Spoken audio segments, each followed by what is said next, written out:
Swarupa Isha Mahesha Brahmananda Swarupa Isha Jagadisha. As an ethical, matured human being, how I should approach competition, how I should view competition, how I should behave and handle that. As an ethical, matured human being, an ethical human being is a very immature human being. I want you to know this.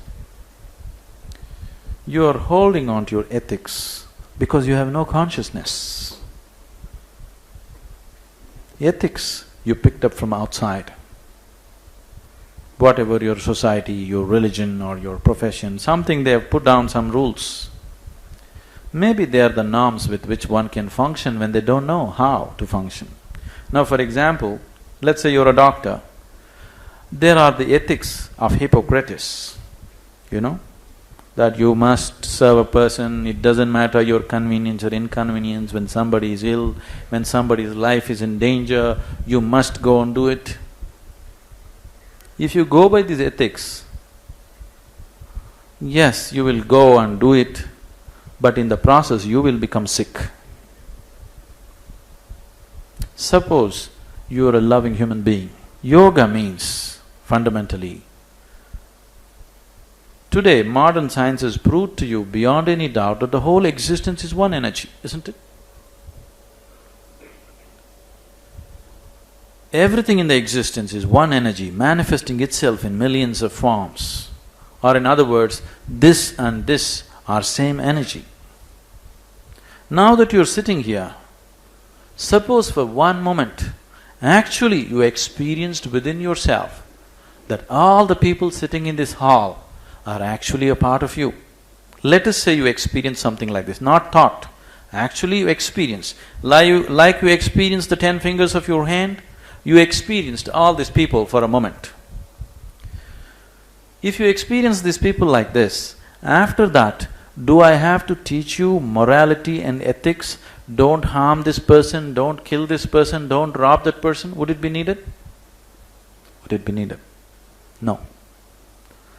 So, yoga means just that you experience everything as one. The word yoga comes from the word union, where you see everything as one in your experience, because that is the reality.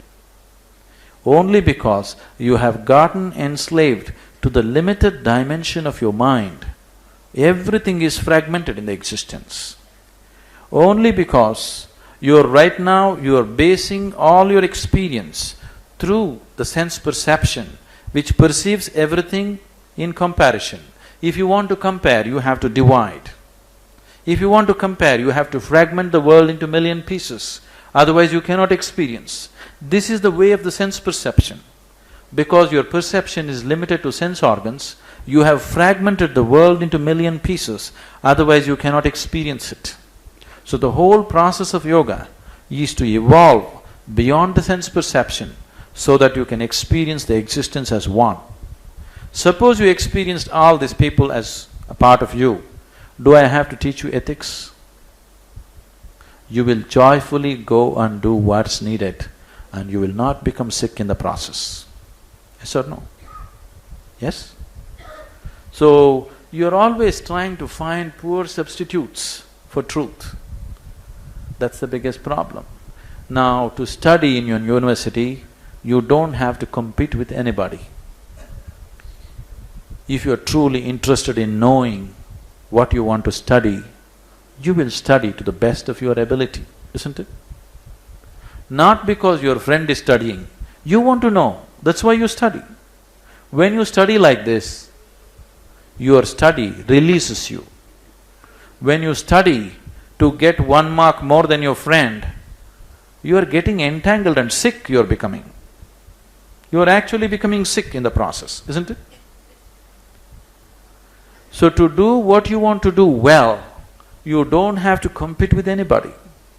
What is it that you want to do? Throw your life and do it.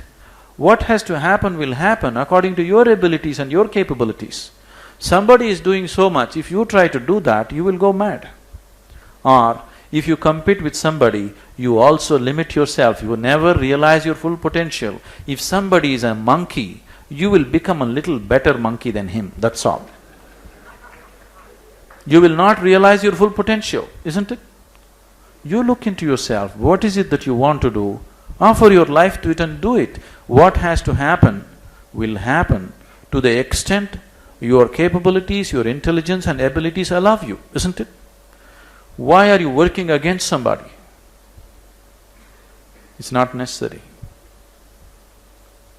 And stop achieving things in this world.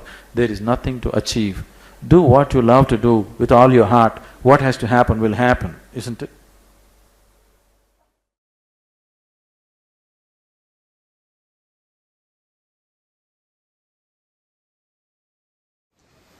See, morality.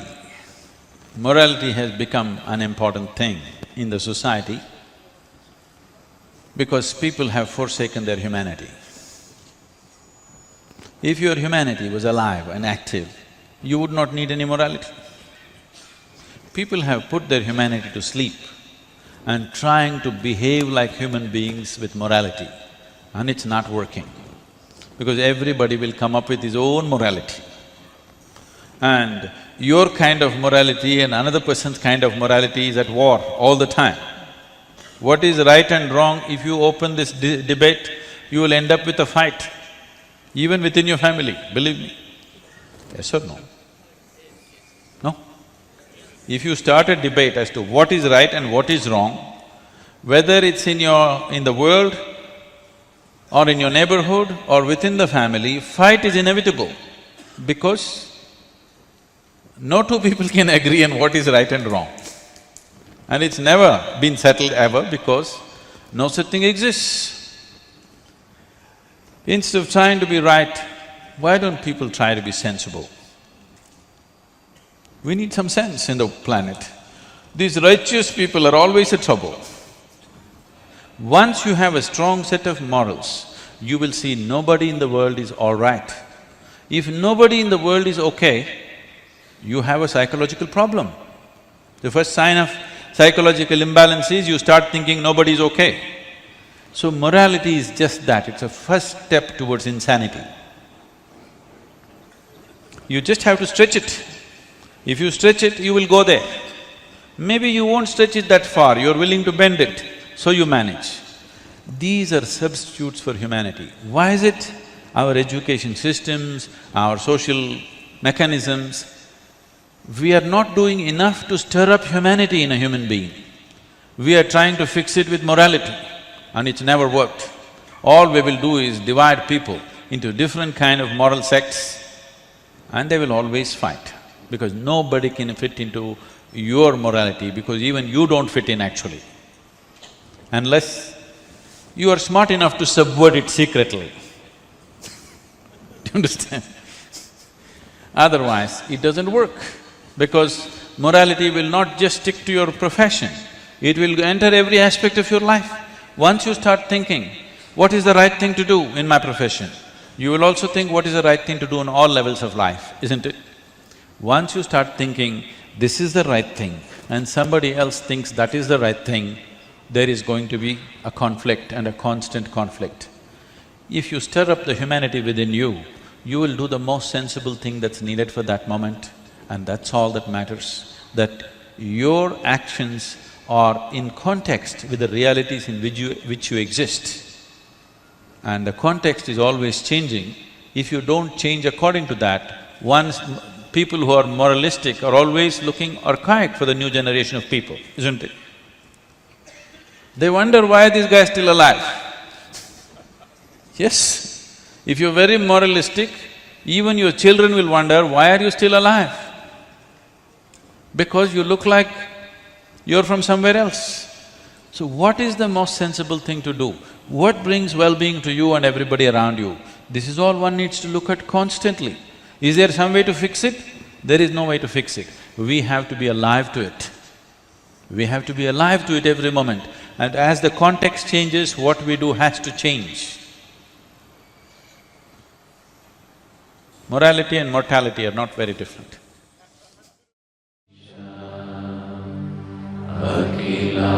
Akhilananda Swarupa Isha Mahesha Brahmananda Swarupa Isha Jagadisha